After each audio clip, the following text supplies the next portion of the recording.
أعوذ بالله من الشيطان الرجيم. بسم الله الرحمن الرحيم. وإذ قتلتم نفسا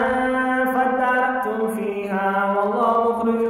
ما كنتم تكتمون فقلنا اضربوه ببعضها كذلك يحيي الله الموتى ويريكم آياته لعلكم تعقلون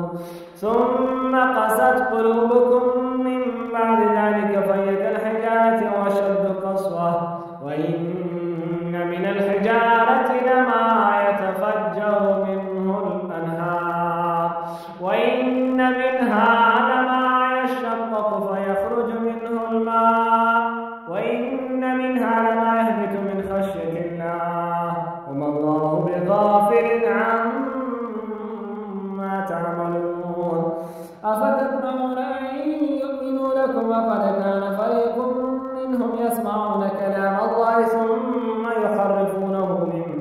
بعد ما عقلوه وهم يعلمون وإذا لقوا الذين آمنوا قالوا آمنا وإذا خلا بعضهم إلى بعض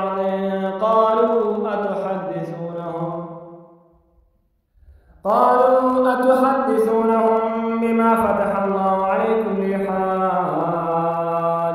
به عند ربكم أفلا تعقلون أولا يعلمون أن الله يعلم ما يسرون وما يعلنون ومنهم أميون لا يعلمون الكتاب إلا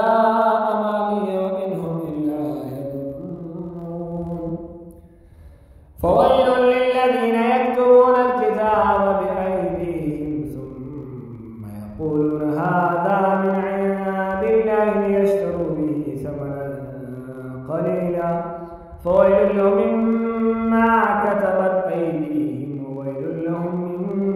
مما يكسبون وقالوا لا تمسنا النار إلا أياما معدودة قل اتخذتم عند الله عهدا فلن يخلف الله عهده أم تقولون على الله ما لا تعلمون بلى من كسب سيئة وأحاطت به خطيئته فأولئك أصحاب النار هم فيها خالدون